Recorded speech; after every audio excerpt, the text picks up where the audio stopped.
Well, I want to welcome you to What Moves You, our photo talks. This is the first one of the new year.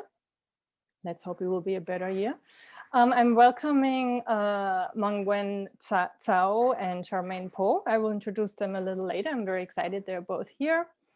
Charmaine is in Singapore, so for her it is midnight right now, actually. Which is exciting that she's doing this anyway. That's why we did this. We're doing this talk at a little earlier today than usually. My name is Anja Hitzenberger. I founded StrudelmediaLive online photography classes. And I want to thank you for being here and for supporting the Migrant Kitchen. All the donations that we collected for these talks are going to the Migrant Kitchen. And they feed people in need who are impacted by the COVID-19 crisis. And the Migrant Kitchen explores flavors from around the world and employs immigrants and refugees whose backgrounds inspire the cuisine. And I had the opportunity recently to actually taste the food. I was really wanting to do this for a very long time already.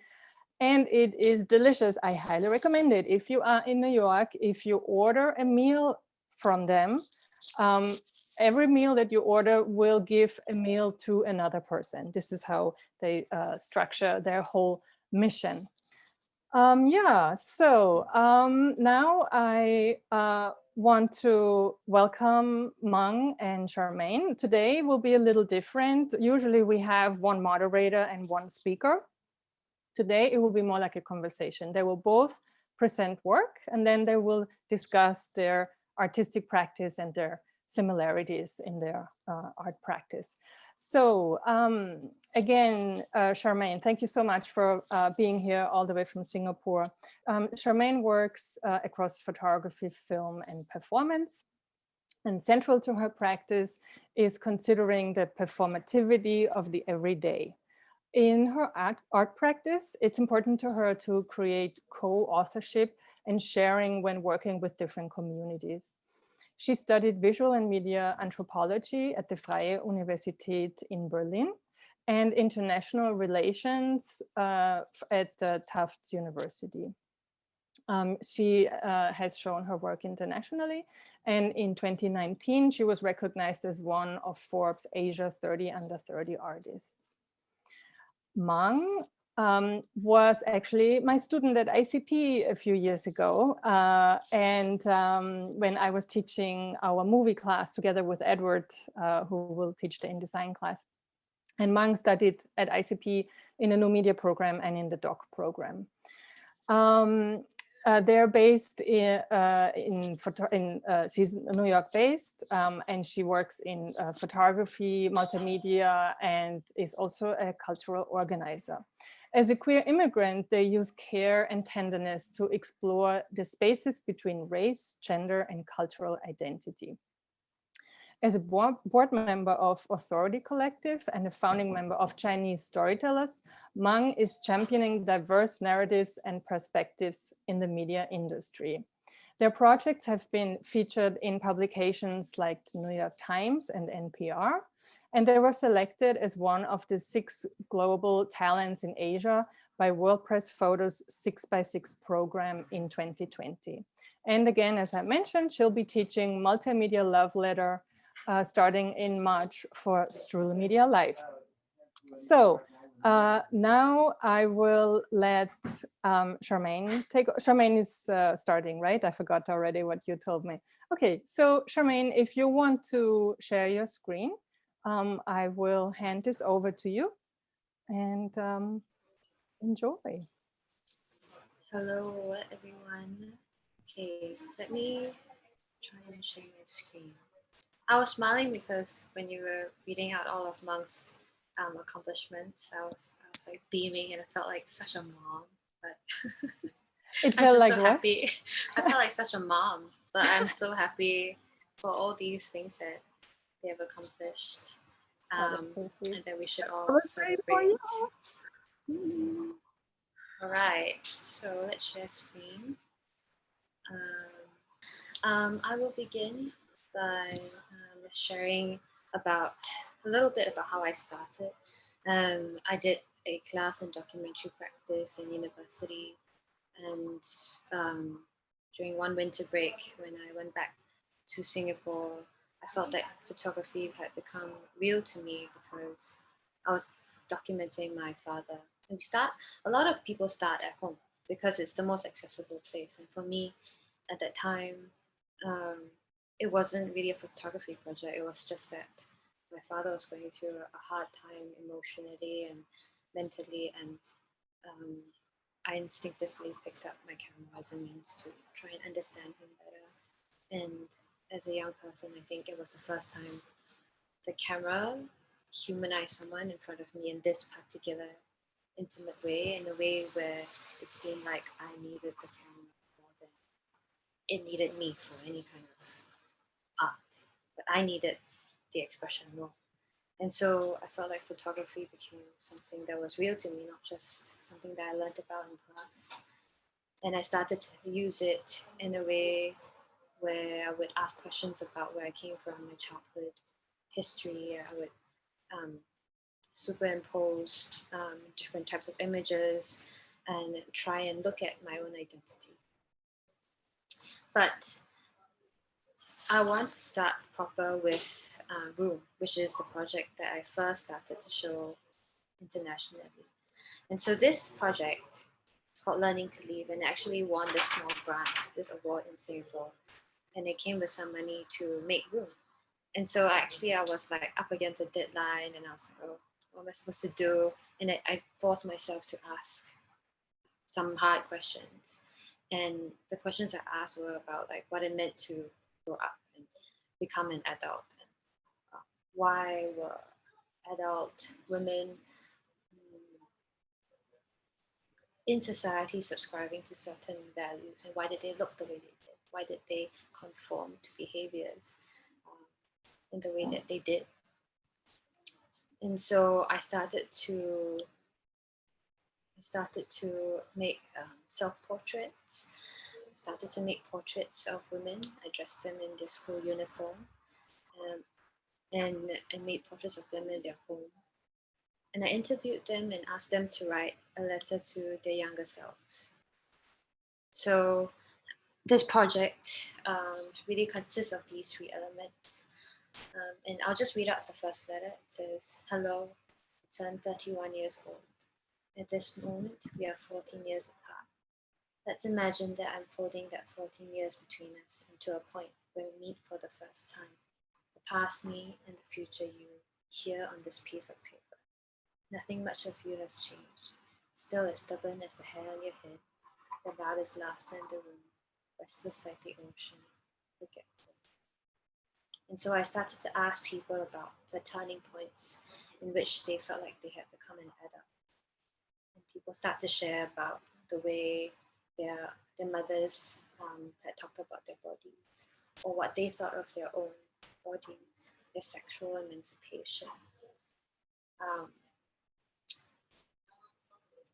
Different experiences, some of them were quite triggering and violent. Some of them much more internal. And we slowly started to piece together a work that was really about this internal landscape of the change from adolescence into adulthood. And so this was the first project that I did that started to be exhibited and published. And so I would consider it the first project of my career.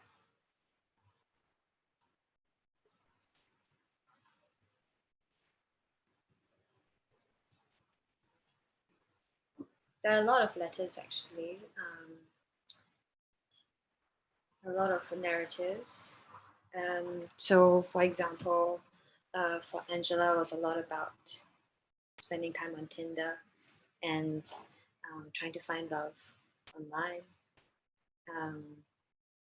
I'll read out this last one. You don't see that the people around you need you, never for a moment. Doubt your validity in the lives of those you care about and your own life. You will come to realize that you have so much courage in you that you scare yourself sometimes. Yet you'll be able to take everything in your stride. So be patient with yourself, Jazz. Don't force the going up too fast. You can find even more on my website. But for now, what I wanted to share was also this installation and the way this installation was really important to me, because I think the ability for the viewers and the visitors to read the letters at their own pace, not just excerpts, but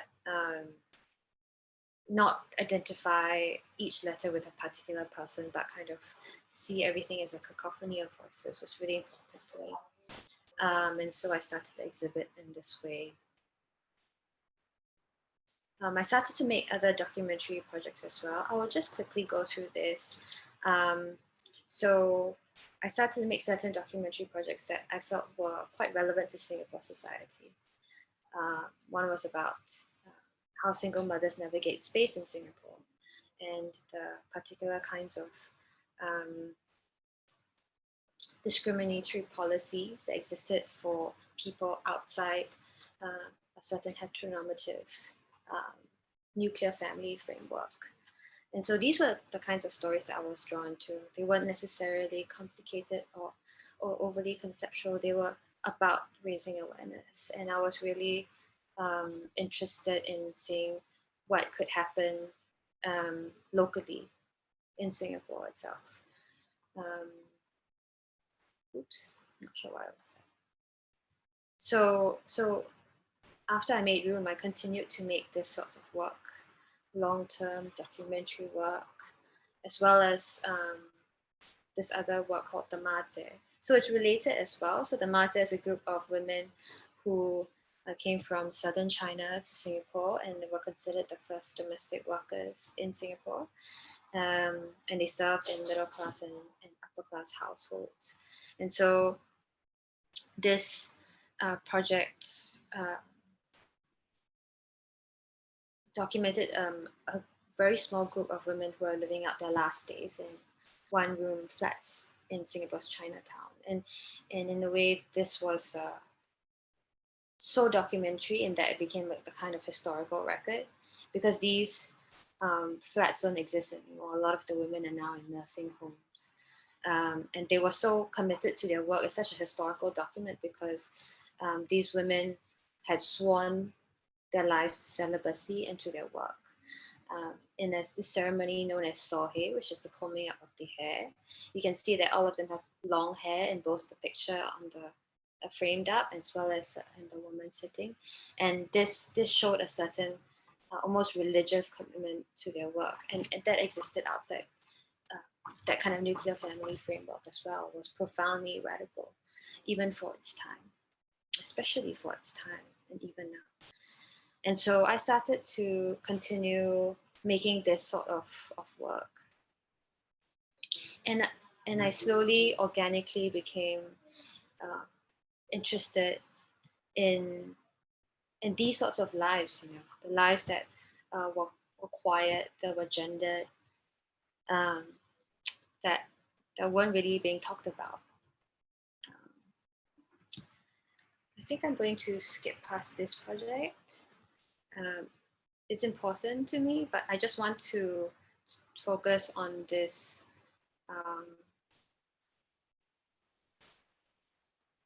the next project, which is how they look. So this was also something that existed outside the framework, and it led me to try and talk about how queer people live. So this image is used a lot, and I think maybe because of its certain composition that relates to romantic Asian films. But for me, I started trying to look at, okay, what are these bodies that live outside of what is approved in normative society. In Singapore, by the way, it's still technically illegal for a man to have sex with another man. It's a British colonial era penal code that exists in Singapore.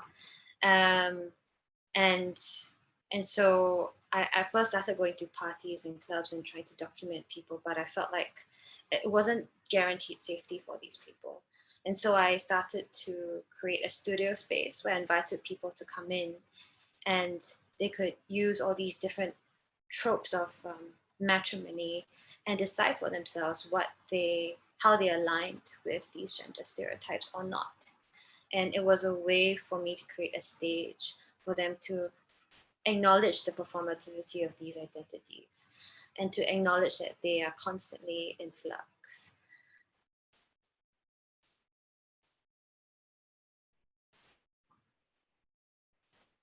So these are people from all walks of life and different ages, different ethnicities, and even different labels. And you can see that at the back, I projected pictures of their parents' wedding pictures. And it was a way to bring in this acknowledgement that something came before them that was the norm, and a certain trace of the gap between understanding between family members.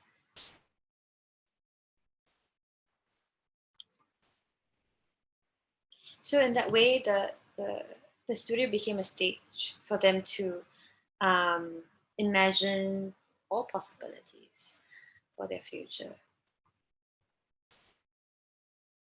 I was really interested in looking at gestures, understanding how the body performed and whether we could see attachment or not. And I think this fascination with people and what they were willing to show the camera continued to sustain my work. This was shown at the ICP. My friend ran down to take a picture for me. So this was in the middle of winter, I think in 2019. And some of these photographs are only seen outside of Singapore, because even in Singapore, not everyone feels okay to have their photographs exhibited, to have their image seen, just in case, in small countries, 5 million people, just in case the families come across it. So talking about the issue became more important internationally, actually. This is how it looks like in general, behind the scenes. It's just a lot of conversation, a lot about asking what they're comfortable with. It was important for me to put this backstageness in the frame, to acknowledge that there is this negotiation of privacy and performance that was existing. So in that case, the aesthetic was a lot about zooming into that kind of romance and self-portrayal, but also acknowledging that everything was constructed. So I have too many projects. Both of us have too many projects, but so this is a project that I will. Okay, I will actually skip this. Yes, very interesting images, and you can see them on my website. So I started to direct some performance as well. It came out of the interview material, actually, of How They Love, and I felt like there was another medium that could express some of these thoughts, and so eventually turned them into a performance. And I'm sure I will publish the documentation video when it's out. This was in September. And finally, I started working, and I think this will be for a while, on this project called Lessons, which is about intergenerational trauma. And I think my my interest in the body and the body expressing itself is evident in these two projects, both Where You Move Me Most and Lessons. Both deal with movement artists, and they have movement artists just expressing what is unsaid. And in that sense, it's not such a departure from photography. It's still a lot about observing and looking rather than explicitly saying everything.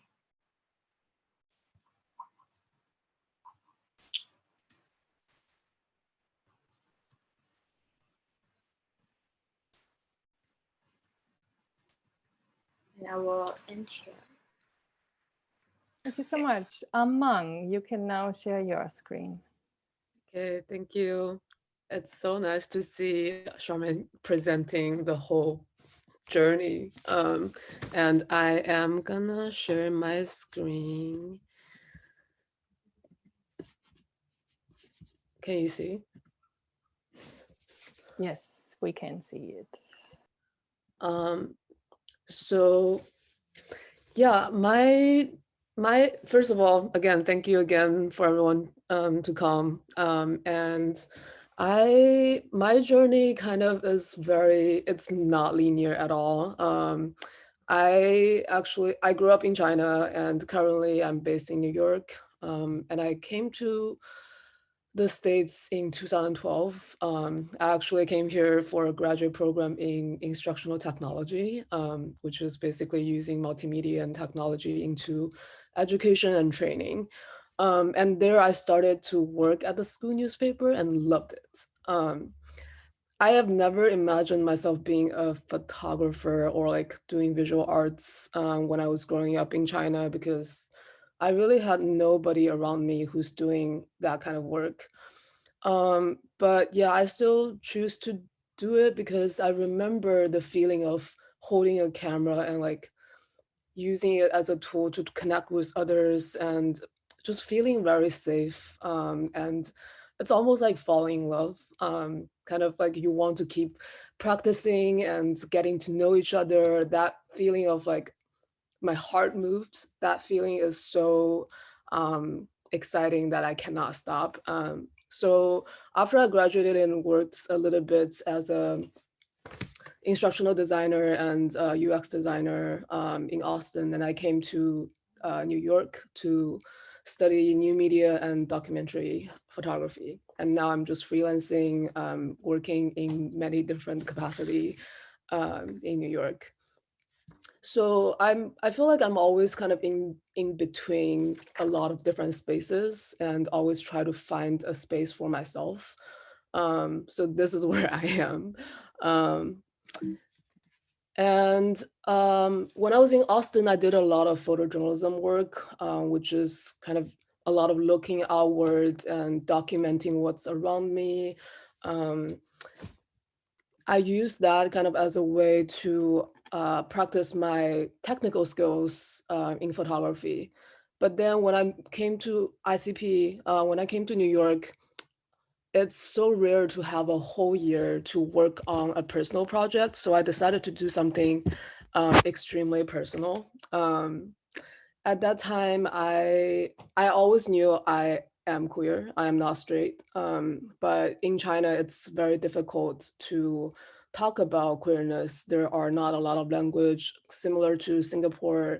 It's not a super welcoming environment.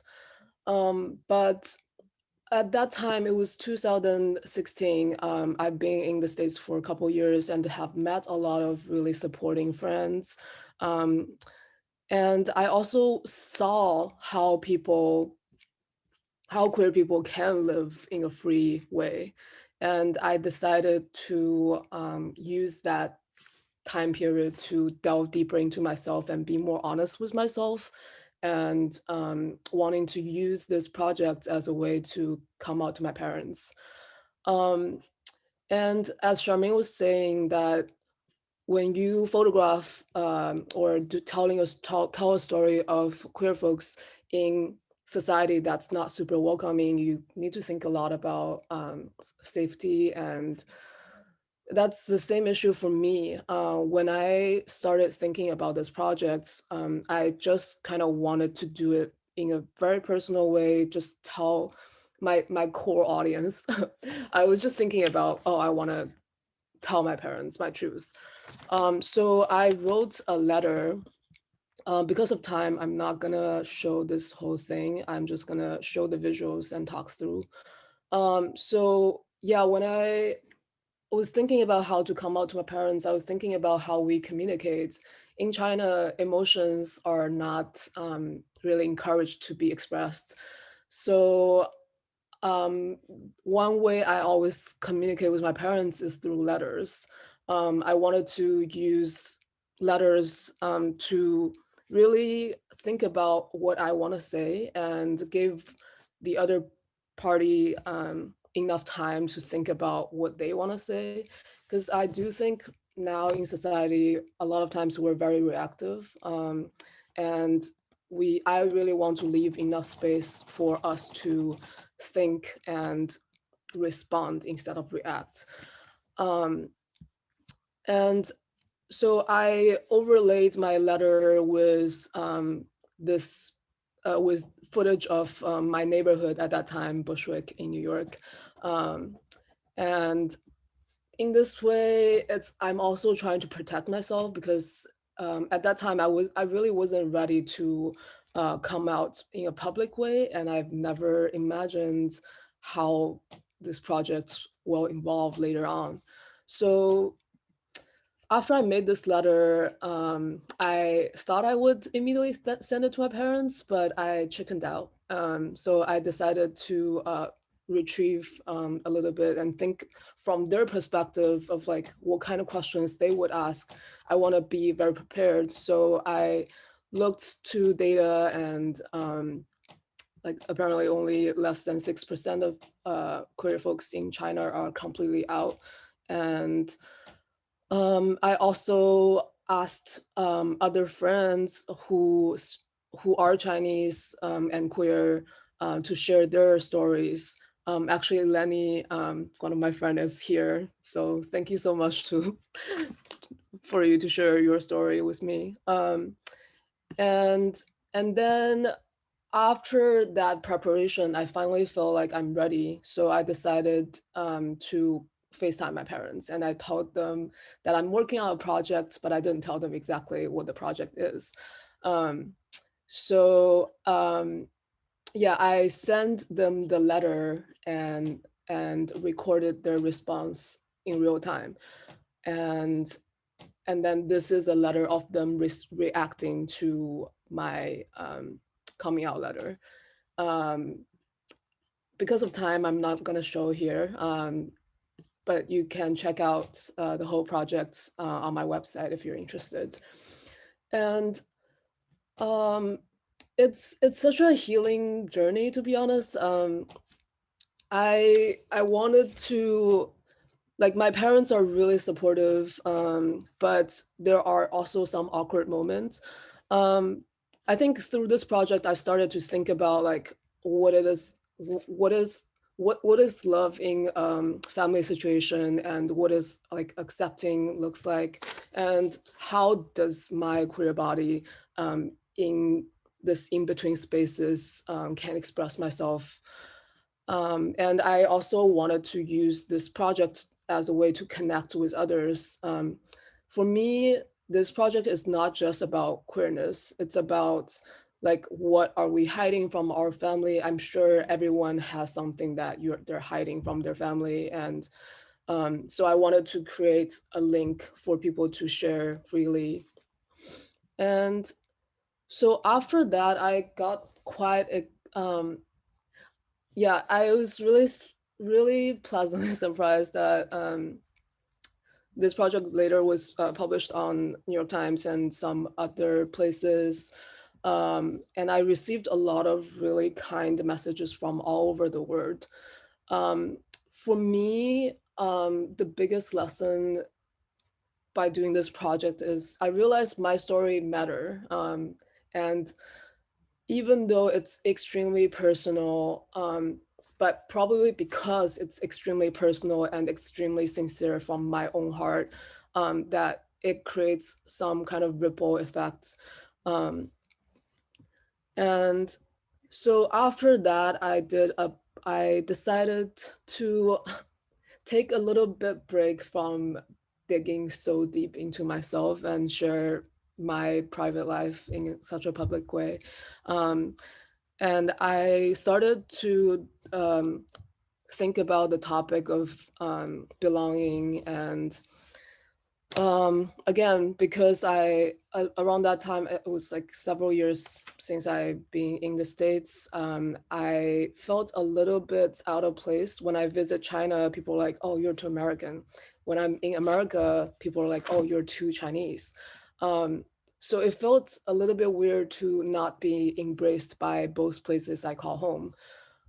So I started to think like, oh, who might share a similar struggle, and who might ask similar questions, who can I go to connect. So I decided to talk to a group of transracial adoptees, um, and made this project called I Stand Between. In this project, I interviewed 8 transracial adoptees, focusing on Asian adoptees growing up in white families.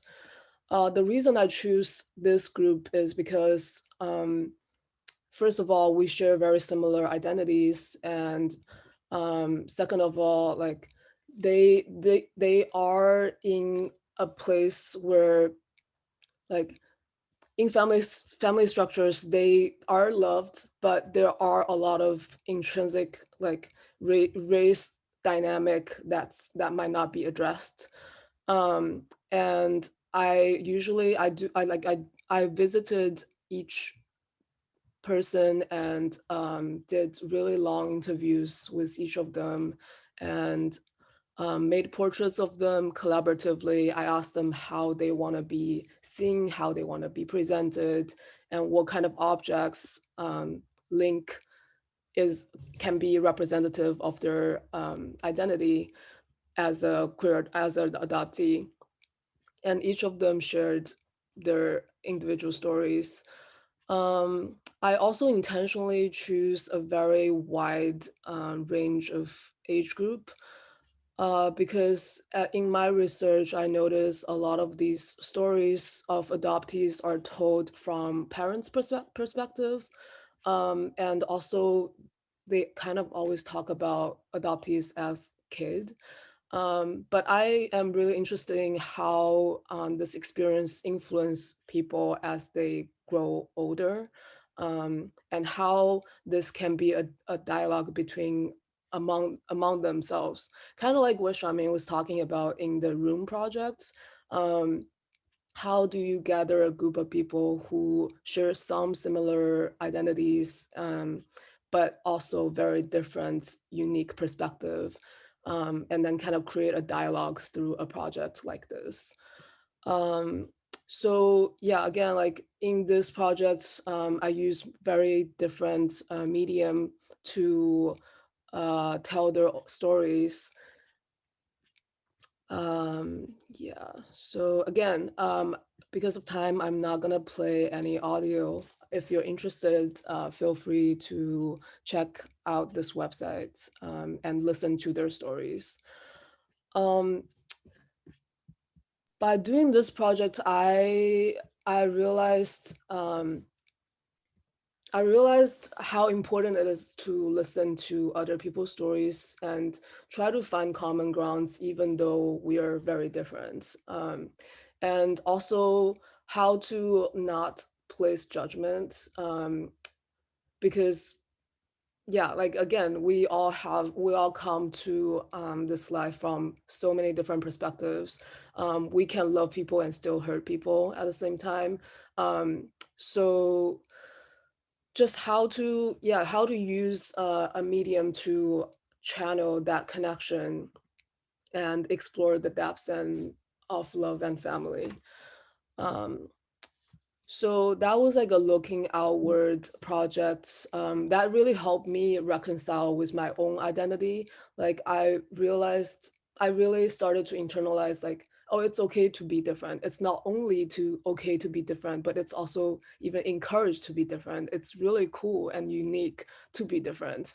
And being different doesn't stop us from connecting. Instead, like if we can actually sit and react and be like really nice to understand each other using that as a base, it's actually really, really good. And then I around the same time, I started to more actively explore my own queer identity. I realized how important it is to have community, and I was actively looking for that community, that safe space.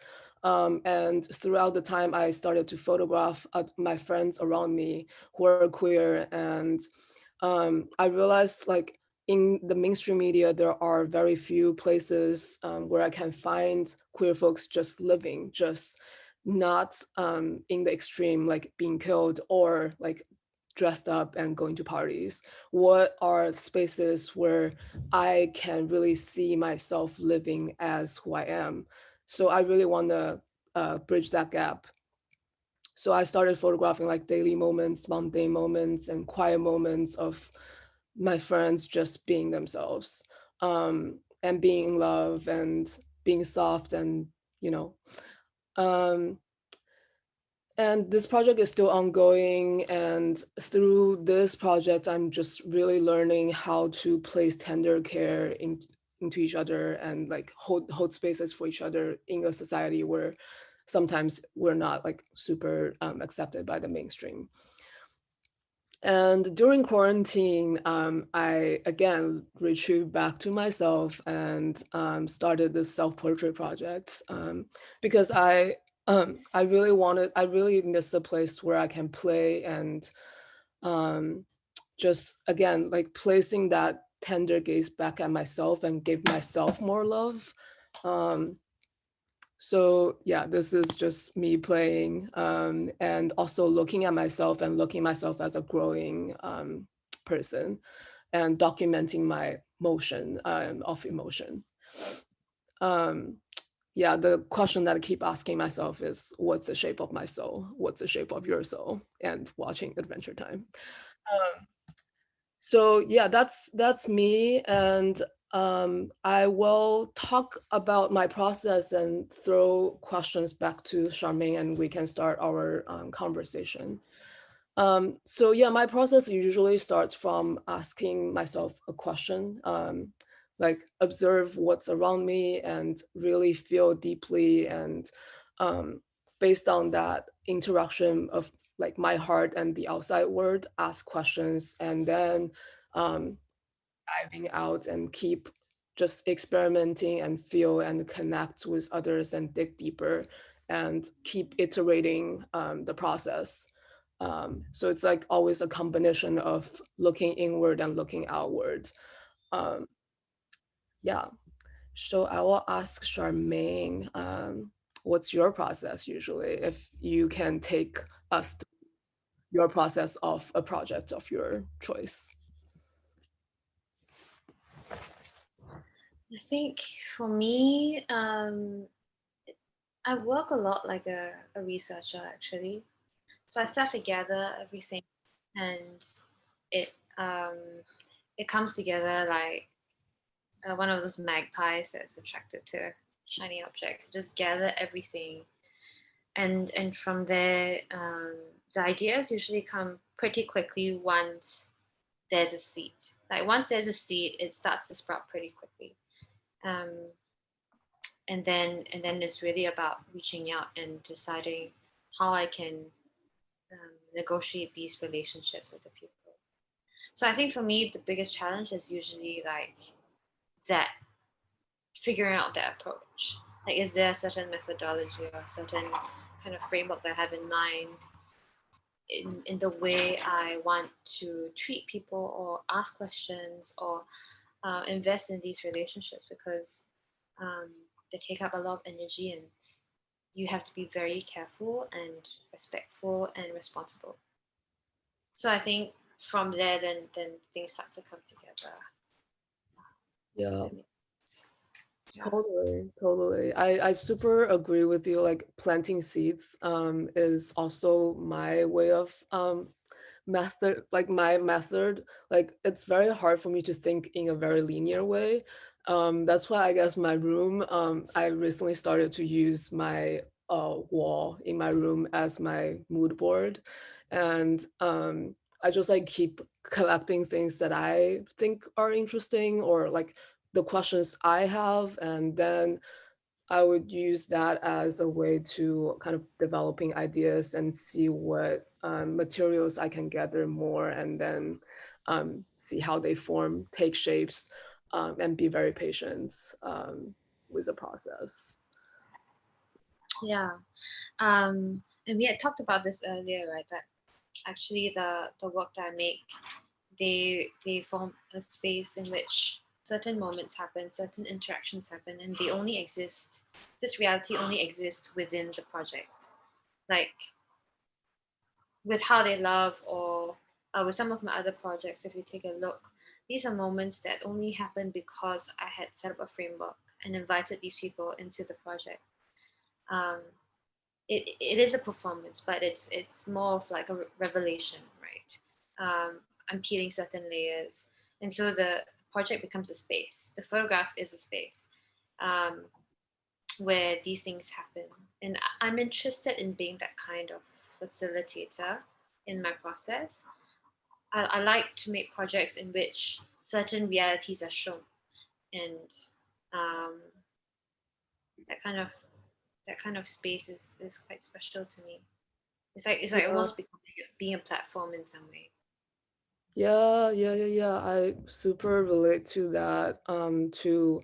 I think we both, what we do both a lot is to kind of create intentional spaces, and also kind of using that space to bring out even something that you wouldn't see yourself otherwise.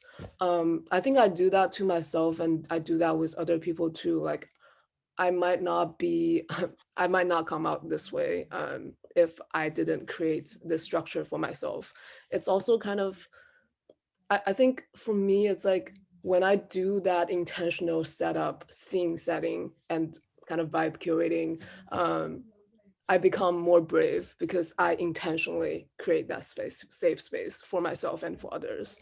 And it's so rare for, I think from like, at least for me, from my own perspective, like as a queer person, like it's so important to find safe spaces for us to express ourselves. Um, yeah, I guess, do you want to talk about how you developed your own style and aesthetics, Charmaine? I think for me, so when I first started out with photography, and the kind of references I was looking at, it was very much from an art and documentary perspective. Um, and I was drawn to a lot of shadow, a lot of a certain darkness. Um, I liked, and I still do to a certain extent, like my images to feel like dusk. I like it to feel like a room where it's not super bright, like that it's you're kind of in the shade, but you see some light and it's dusk. It's right at that point. Um, and I think it wasn't coming from this like commercial standpoint. I didn't come into photography looking at what sold. And I think along the way, obviously things have changed, and I do different types of different genres of photography and image making. But I think that a certain sentiment of that remains. If you're talking about an aesthetic, a certain sentiment of like a quietness or that dusk, like I don't know how to explain it in words entirely, but I think that remains in the work. Yeah, I understand. I think for me, like, I'm so glad we can have this conversation because I think both of us witness each other's growth throughout the year. And it's really, really cool to see each other like trusting time and keep showing up. This is something that I've been learning about just my own creative practice. And it's really about like trusting yourself and showing up. It's easy to say, but it's very hard to it's very hard to keep doing that consistently. But I do think like when we keep showing up and keep collecting and keep producing, and then as visual, for me as a visual communicator, like when I have compiled a list of like a lot of experiences, I look back and see the pattern and then kind of finding what really speaks to me, what's the core like core line that's throughout my time, like no matter what I do, what that shines through. So yeah, I think for me it's like really like asking myself a lot of like, do I like it? What do I feel about this? And does my heart like react to it? Or am I just doing it to satisfy someone else's expectation of me? I think that like balance is something I'm still trying to develop all the time. Um, I know there's a question in the chat that's kind of asking about our creative practice and how we develop the ideas and how to actualize them. But I kind of feel like we already covered it. Yeah, again, No, Meng, I have a question for yes. you. One thing that you haven't spoken about today is like some of your commercial work, like stuff you did, small stories for New Yorker, or about the Vietnamese poet Ocean Vuong, I Yeah. think his name is. And I'm just curious how you relate um, your artwork to your commercial. I mean, if to the commercial work and back again, and because I always found that interesting to see what you're doing commercially, and how much it relates to what you do artistically, and maybe you could address that. Yeah, that is also a trial and error process. We still need to make a living, and I do think I feel very honored to be able to use my skill.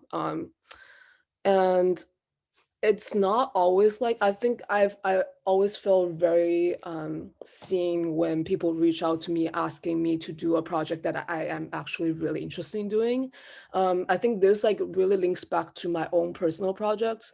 I try to be very authentic and honest with my own personal projects. So I think that like that speaks to my own interest and the topic that I'm interested in, and the people I want to connect with, and the aesthetics that I bring out. So it's a lot about like recentering to myself, and then allow other people to see what my interests and preferences are, and choose. Now I think since I've been in the industry for a little while, I can have more say of what I want to do. But again, I think it's just really about staying true to my own vision. And I also bring my process, the way I communicate with others in commercial or editorial work. I spend a lot of time with any person that I photograph, like trying to understand them first before I photograph. And I know Charmaine also does a lot of commercial and editorial work that also speaks to her vision. If you want to chime in, Charmaine. Yeah, I mean, same. I don't. I really, obviously, I don't think we like publish every single thing that we do, So the things that you know about are like the things that we feel proud to associate with. I mean, that happens with everybody, okay? And I think, yeah, same. Just trying to always push forward your vision of the world, and try to believe in this corner of the world.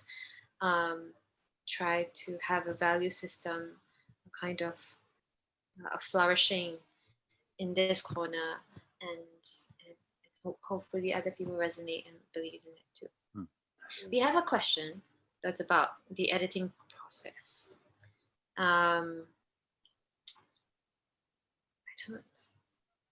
What is the editing process? I think it really depends. I think it depends on whether you're exhibiting or you're publishing, and what kind of moments really speak to you as a photographer.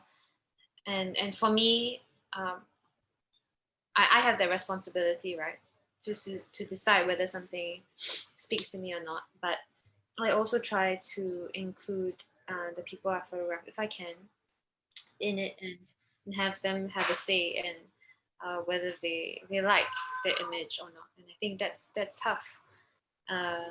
Those are conversations to be had, especially if it's going to be shown all over the world. But they're important conversations.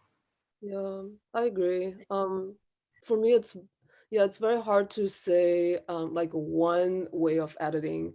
It's always different based on projects and based on medium, based on your intention. I keep going back to, like, whenever I start a project, I don't ask it at the beginning. I usually just start experimenting when I have an instinct. I start experimenting, and after it started to have like some kind of shape, I would have an intention, like, is this intention to be to like to show, like, for example, to show like say a series of red photos, or is it intention to connect with others, to make other people feel like they are heard, or is it intention to make myself happy? So I think I keep just asking myself the intention, always going back to why I do this. And for example, like, when I do my personal projects, my only goal is to make myself happy. But when I'm working with a client, my goal is to make myself happy and also make the client happy. When I'm like making a book, the goal is different. So like, I think it's just constant change based on what you actually want to do. Yeah. Oh, by the way, I was going to ask both you and Charmaine to put your website links in the chat for people, just so that it's handy for them. Yeah, I can do that. And you were talking about that you have long conversations with people before you start to photograph them. Can you talk about that process a little bit? I mean, I know that that's different for each person, each situation, but I'm just wondering if there are any tips or tricks you might have regarding how to get started with somebody that you have never met before, for example. I always think about how I want to be reached, how I want to be approached. Like, I think deep down, we are all very similar. We all want to be understood. We all want to be seen. We all want to be heard. So I like, when I photograph someone, I don't think about them as subjects as that much. Like, I think about, like, how do I want to get to know a new friend? I always go into a scene with a lot of curiosity about this person, and I also just through in the conversation, like, I try to find common grounds, and I try to, before I go, like, I will just like find things that I find interesting in this person and keep asking them questions. And I think in the process, I also create scenes. Like Charmaine, like, she seems like she would create like a set. For me, like, I think I create a set by framing questions. For example, like, in the adoptee projects, I would ask them to imagine like a scene, a story, and I would keep asking them these stories. And when they are telling their stories, they immediately go into like their own emotion. And I keep going for that. Like, I keep going deeper and deeper, and kind of like wrapping an onion, unwrapping an onion. Like, you just keep peeling until I think we all know, like when you are truly connected with someone, like that heartfelt connection, it's very hard to describe in words, but when you have that, you know. So for me, it's always just about understanding, getting to know someone, and also kind of there's a pace too. Like when you first start to get to know someone, like you don't immediately jump into like really intense things, and just kind of start slow, like follow your instinct, and again, respond, not react. It's hard, like I say it, but I still mess it up sometimes. But it's just like allowing space to breathe too. When I wait for people to tell a story, like I wait for that quiet moment, like, and then yeah, just in the conversation, in the connection part, I will photograph. And yeah. There's another question for, I guess, both of you. What is your relationship like now with your family? I'll start. Yeah, my relationship with my family is much better now. I think I'm really, like, I think everyone probably has some different story with their intimate family members or partners, you know. Um, so I recently I started to like compliment my parents more, and I noticed they're doing that back. And I think it's a lot about like what energy are you putting out, and then what energy are you receiving.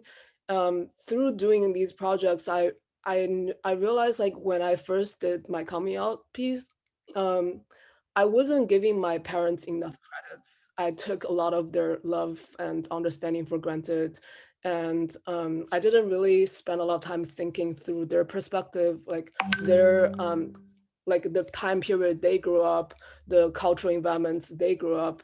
But now I think both of us are like both sides were more, I guess, like honestly sharing each other's life, and yeah, and just again like give the energy you want to receive.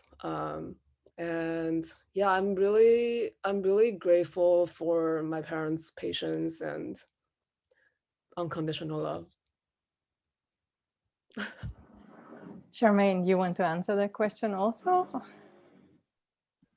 I'm working on a project that is about family and family trauma, and so I don't feel like I'm at a place to really share about that, but what it's like now. I think it's better now, but I think for me, these sorts of questions and themes are quite important for us to address. Sometimes we have to live a little bit of life before we are ready to make work about it, if we want to make work about it or. And I feel like it is only in the last year or so that I've finally started to feel ready. And I think it's important to talk about, just because these sort of family situations from young, they make a mark and they shape a lot of who we become as adults. And we don't always realize it until certain things have happened, certain consequences, and we're like, oh, well, gotta go look back into what happened. And so this sort of internal landscape will be part of my work for a while.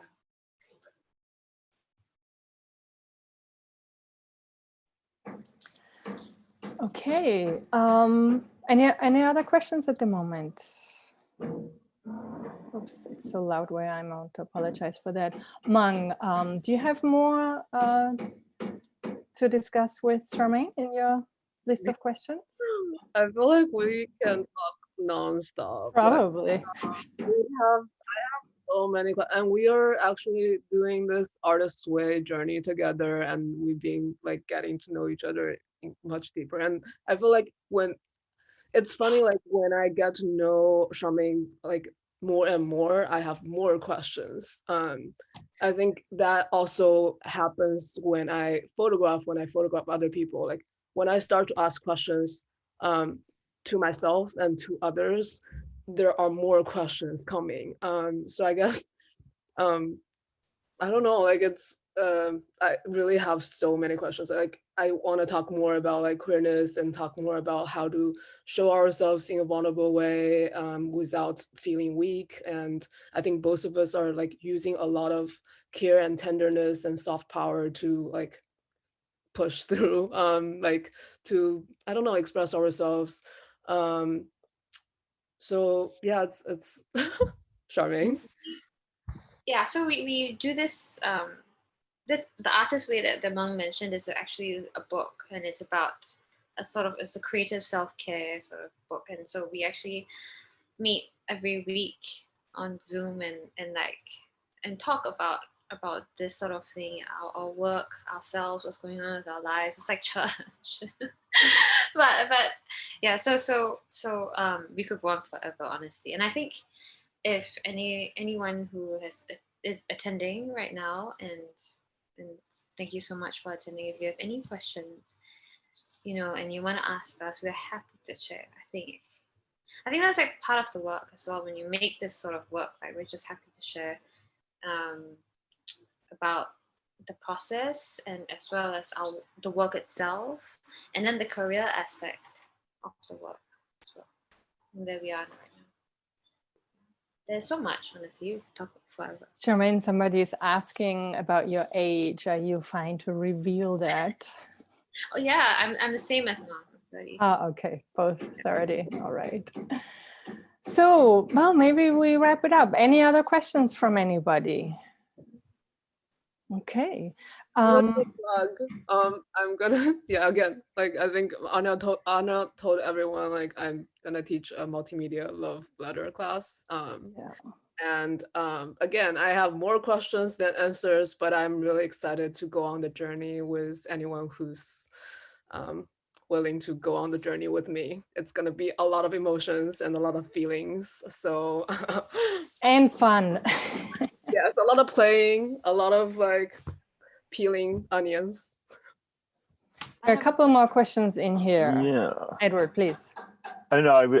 Lenny is asking, how do you know that a project is done or finished? Sometimes you just have to stop. Stop yourself.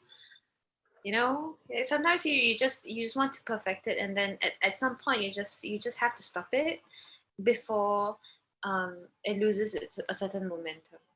And that's just a sort of discipline. There's no real right or wrong, but you have to take a risk at some point. That's my answer. Short answer.